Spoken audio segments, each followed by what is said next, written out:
Hello, everyone. Welcome to our panel called Stronger Together, Rethink Omnichannel for Fragmented Audiences. I'm Alexandra Jarry-Bourne, VP Global Client Partnerships at Adform, and I have with me four amazing guests. You want to introduce yourself, Nick? Hello, everyone. Nick Bennett, Vice President of BizDev for Broadsign. Hello, everyone. I'm Barbara Falanga. I'm leading Media Center of Excellence across Europe and Meta at Lenovo, where I'm responsible for strategy, planning, and operations across markets. Great. Hello, everyone. I'm Baptiste Graffin. I'm the VP Sales of Epidemics for APAC, covering all Asia, from Japan, Australia, Southeast Asia. I have joined the business 10 months ago, so I'm really excited. I'm really excited to be here with you today, guys.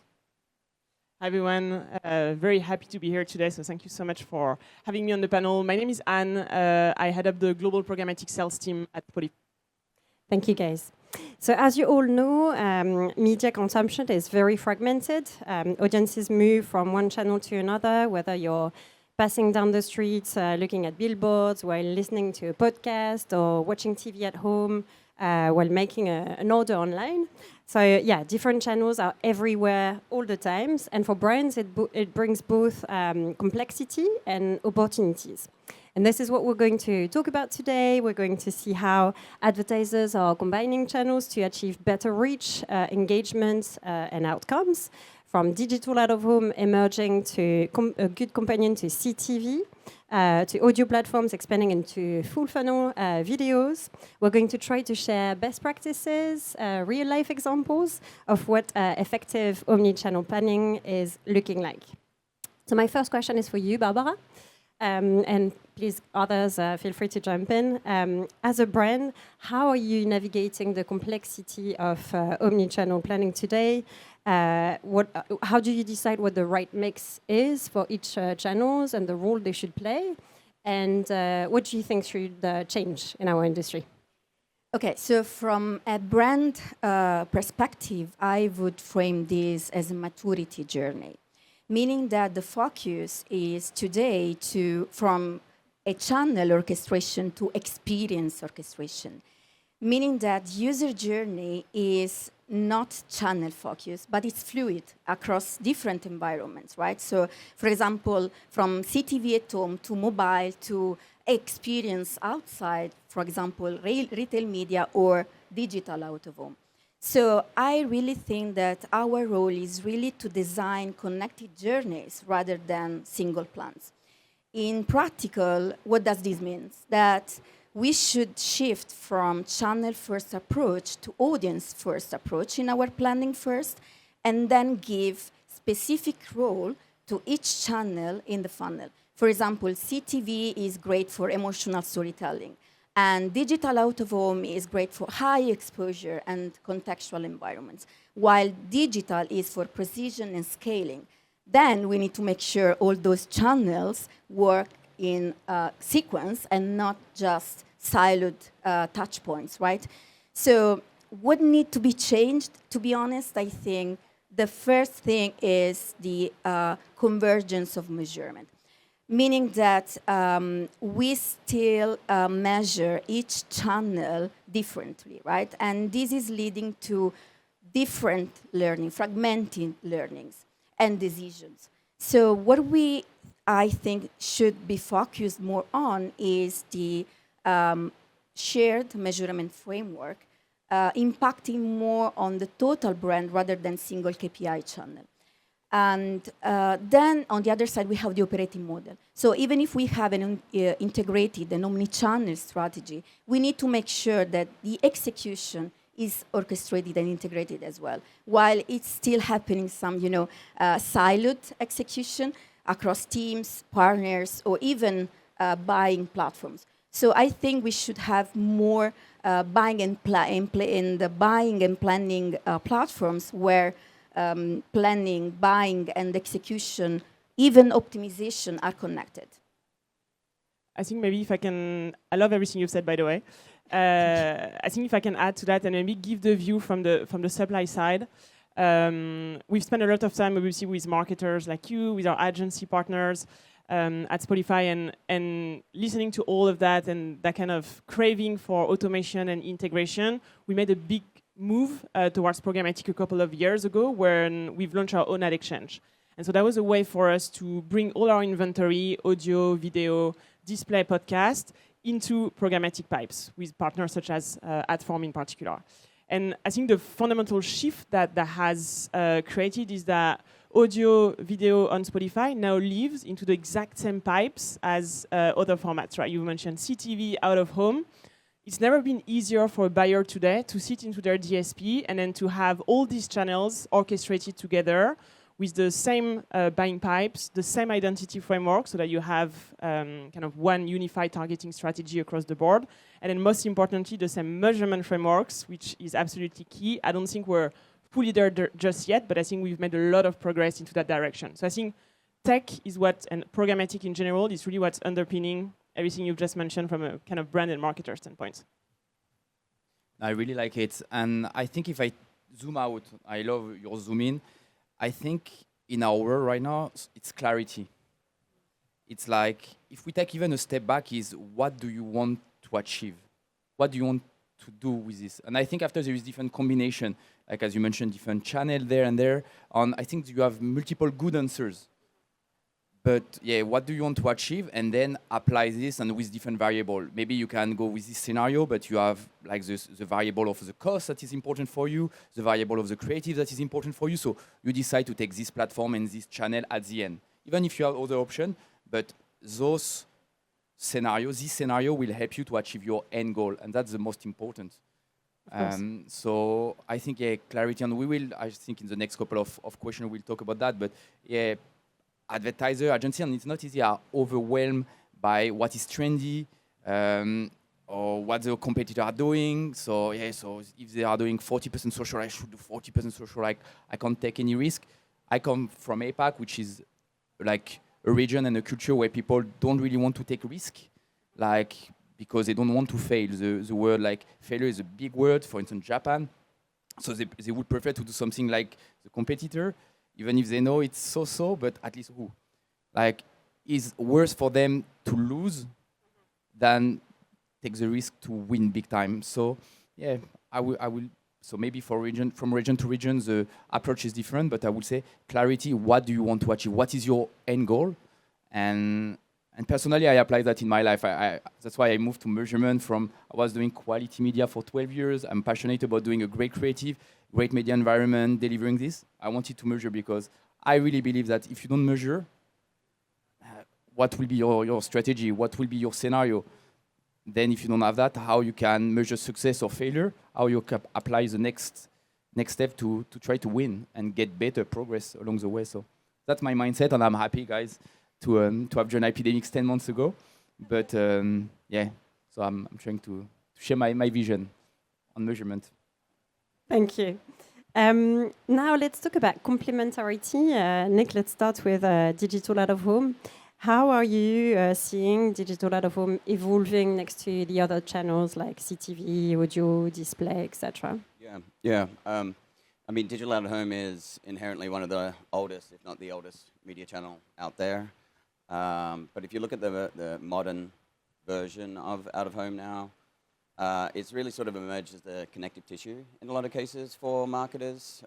If you look at consumers, they are at the moment moving to disconnect from digital platforms, and they're looking for real world moments and experiences. And that is the time when you get to interact with these people. And so I think there's a variety of different applications. A lot of people think about it as big, impactful billboards and things like that. But a perfect example would be live sports. So, live sports, World Cup going on right now. In the US, we predict it's at something like about 20 to 25% of all live sports viewing is in public domain. Bars, restaurants, hotels, travel, planes. And so inherently you think about that audience, if you're really just looking at traditional streaming platforms or TV or CTV, you're starting with a base that's missing 20% of the audiences. During the World Cup, that's going to get higher. That's going to be in the 30%. So, we spent a lot of time thinking about the two different viewerships, so the public public domain viewership and the household, and how we bring them together and look at incrementality of the two. And there's been a big shift. So you know, definitely the US is sort of leading in terms of looking at the broadcasters who have the streams that are out there, taking control of that and starting to package that up and bring it into their sales. So take an example, someone like a DirecTV, for instance. I think they're in, you know, one third of all US-based businesses in terms of their stream going out there. So over the last 12, say 18 months, there are many others at Broadside. We have sort of helped them implement the technology to, A, bring it into the ecosystem and make it seamless and make it monetizable with content signals, the same sort of identity and information that people would be trying to target CTV, but in the public domain. We also have helped quite a lot in terms of measurement, because I think it's quite easy to say you can't be in a bar and in a house at the same time watching the same game, so it has to be incremental. But then an agency will go, yeah, well, you know, how do you prove it? How do you prove it? So as part of Place Exchange now into Broadside, we do have a measurement solution that is used as out-of-home currency, so much like a Geopath kind of thing, but it probably has a much bigger coverage of in bars. And we've been able to prove incrementality of activity that's running in public domain over and above their streaming by being able to push some of the metrics and exposure metrics back into companies like VideoAmp, iSpot, and things like that, where we can link it to identity graphs to say, here is exactly the incrementality from what you're running on your streaming devices and now in public domain. And I think that's been a real shift. And so we're very excited about the application within the CTV/public versus household sort of area. But there's still some more stuff that needs to go in terms of measurement to sort of really take that off. But yeah, that's probably one area that I think very complementary. I could sit here for the next 3 hours talking about complementary things, but I won't. I won't overgo the out of home. Well, if I can add, I strongly agree with the incrementality and the contextual relevance, right?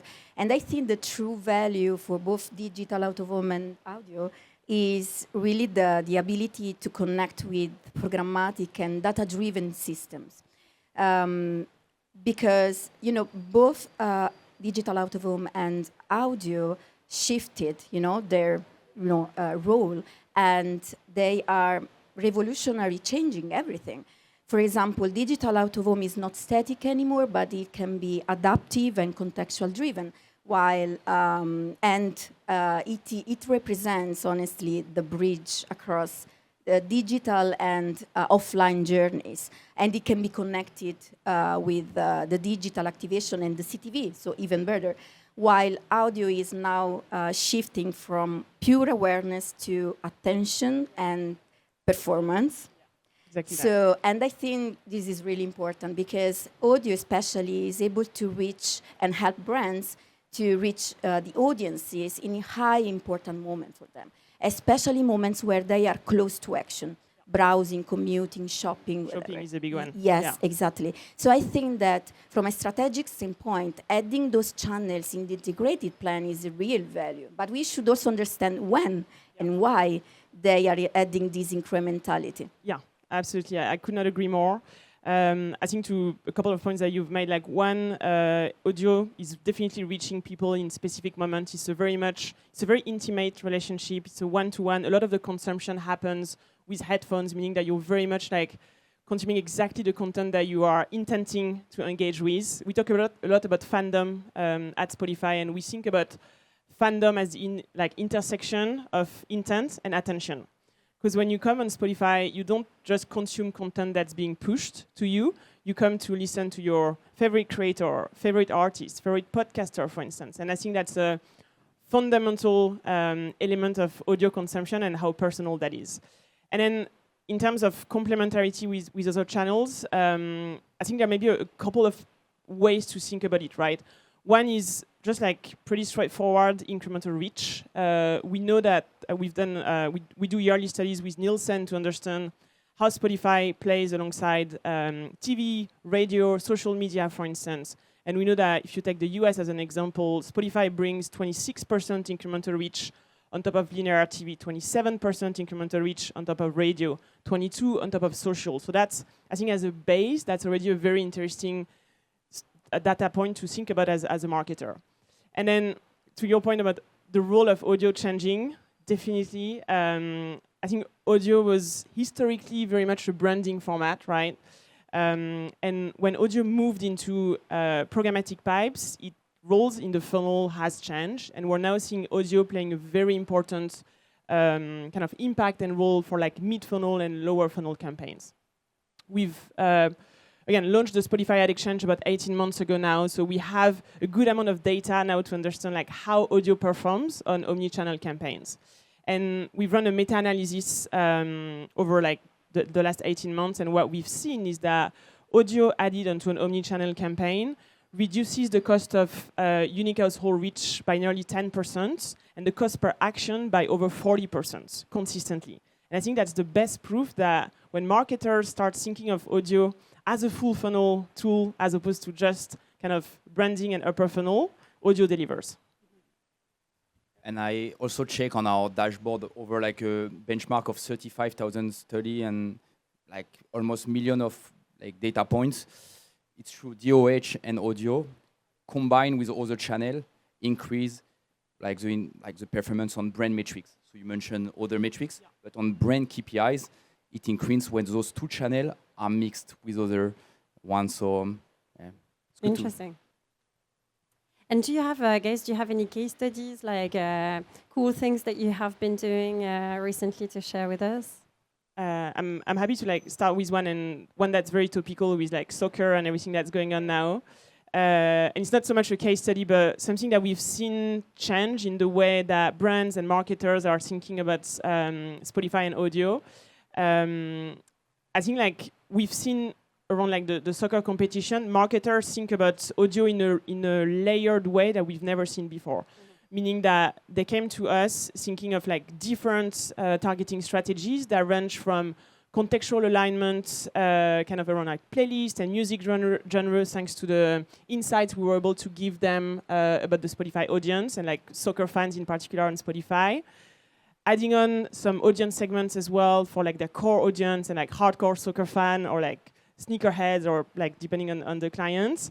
And then going all the way into podcasts to be part of the conversations around the matches and like the competition in general. And I think that was a very interesting shift versus what we've seen during previous like big sports events over the past few years, where it was a lot more around like just a straight up sponsorship of like a podcast or like sponsoring a playlist. And now we see marketers using audio in a much more layered way, in an always-on manner as well, so that they can capture across these three different targeting strategies that I've mentioned: the pre-game excitement, the moment of the game, like everything that's going on Spotify, and we tend to see what happens in the world really reflect on the kind of audience behaviors on Spotify. I think a good example was the halftime show in the US a couple of months ago. Bad Bunny was performing. We saw Bad Bunny streams like exploded on Spotify instantly, so you can capture that very moment. And then with that same always-on approach, you capture the post-games conversation through podcast. And I think that's been very notable and exciting change around the kind of soccer competition, as an example. Thanks for sharing. Baptiste, I have a question for you about measurement. What are the biggest challenges in measuring impact across the different fragmented channels? And how is attribution or effectiveness addressed in practice? Great. I think if we piggyback to the first question, I think it's having a unified methodology and clarity. If you like, it's like I will do a few analogy in my blurb right now, but you don't take your car and you don't know where you go. You need to have a GPS. So yes, marketers and like brands, agencies, they can look at picking up this channel, LLM, this social platform. But again, what is your outcome? First analogy, but you don't choose for your outfit. You don't choose like, imagine the pair of shoes is wonderful, but it's a complete mismatch with your rest of the outfit. You go with it or no? And I feel in the media plan, sometimes it's a bit like that. Yeah, I really want this last thing, like ChatGPT just launched their ad business, let's do it. is it aligned with the rest of your strategy, or what are you trying to achieve here? So I think it's clarity, what you want to do, and then going to the right direction. And then again, as I mentioned earlier, the different variables. I'm really positive. We speak about challenge, but I'm really positive there is like enough technologies those days to like fill the gap. That I'm sure of it. It's just the approach. So if you take a partner like Epidemics, and other partner can do that, and I'm really happy. Measurement has been in all our meetings this week has been a key topic. But yeah, don't give try to fill the gap for advertiser, for client, for agency, for partners. Like unified methodology across everything, scalable. I'm in a region, Southeast Asia, APAC, but Southeast Asia, where you have so many fragmented market. If you are like a vendor or partner measuring Philippines, but you don't measure Malaysia, how our client can do it? So fragmentation is tough. Scale is also a thing. If you can't measure DOH, but you can measure audio, same. Our dear client can figure this out. So yeah, I would say like for client and agencies, there is solution, but look at something that is unified and scalable in the different piece of the meaning, I would say. Yeah, I strongly agree with the complexity that Baptiste has highlighted. And I think we should be pragmatic about where we are as industry, right? I mean, we are trying to measure the unified journeys using fragmented tools, measurements, and sources. So I think this is highlighting some lacks. For example, first of all, the comparability across channels. And the point that the optimization can happen only on channel level and not holistically. This is another point. So from a strategic standpoint, I think that the focus should be in aligning the measurement currency, first of all. So sharing KPI, using more interoperable tools, and also having cross-channel models that can help. But we should also improve our decision-making culture, to be honest, because we know data will never be correct or 100% correct or real. So we should be able to have consistency and to take our decisions. So, for example, at Lenovo, we are combining different methodologies, MMM, attribution, brand trackers, and then we should shift more towards strategic indicators rather than single KPI channels, and then evaluate the impact that all those channels are having as a whole. So I think the real success in measurement is not solving this fragmentation, but trying to keep and make better and faster and holistic decision despite it. Yeah, I was just going to say, I think you touched on it a little bit around the complexity of it, but the unification of all the metrics and getting to a single currency, I think, is obviously the holy grail. We want to work towards that. There's a lot of reasons why we haven't got to that.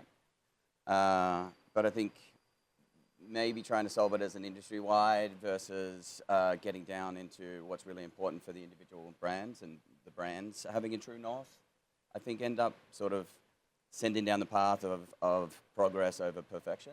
And so, if you look at retail media, that suffer from it greatly. 70 cents of the dollar goes to Amazon for 10% of the sales because they can prove return on ad spend, right? Where I think if there's a greater focus from the brands to look at individual metrics that move their business, I think then they can sort of move towards a better place for themselves and understanding media without trying to solve it for everybody.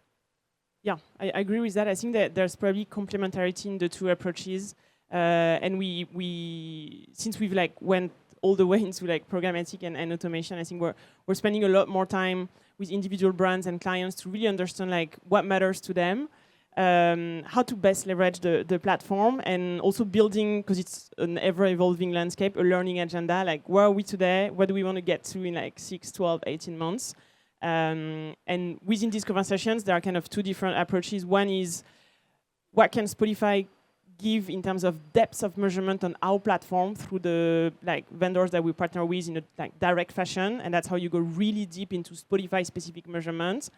And then on the other end, it's also that's where the DSPs have a big role to play. It's how you consolidate that measurement and make sense of the fragmentation and give some unity across the different channels. Because to your point earlier, what matters is what's the incrementality of audio plus CTV plus out of home, etc. So I like the complementarity of approaches and the conversations that this opens up for us with brands. Yeah, and maybe to wrap up on that and promise last analogy on that question. On sneakers.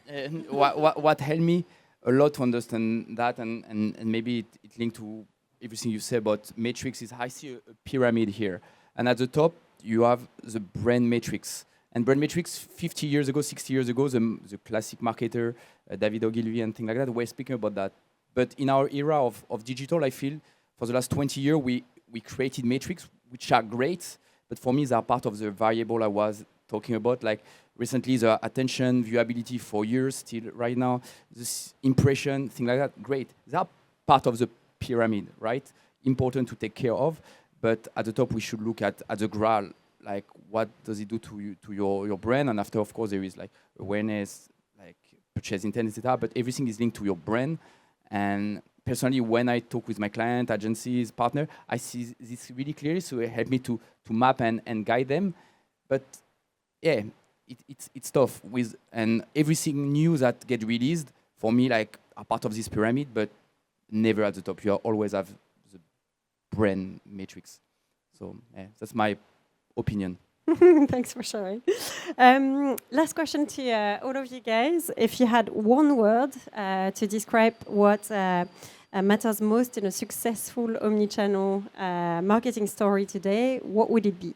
Who wants to go first? Orchestration. Yeah, it was your first. Yeah, I started with it, so I think I can end with it. I would say audio. Unsurprisingly. Not surprisingly as well, measurement. For me, relevance. Relevance. Relevance. Yep. Yeah. Cool. All right. Thank you so much, Thank you. everyone, Thanks for everyone. listening and Thank for you. speakers. Thank you all. Thank you. Thanks everyone. It was fun.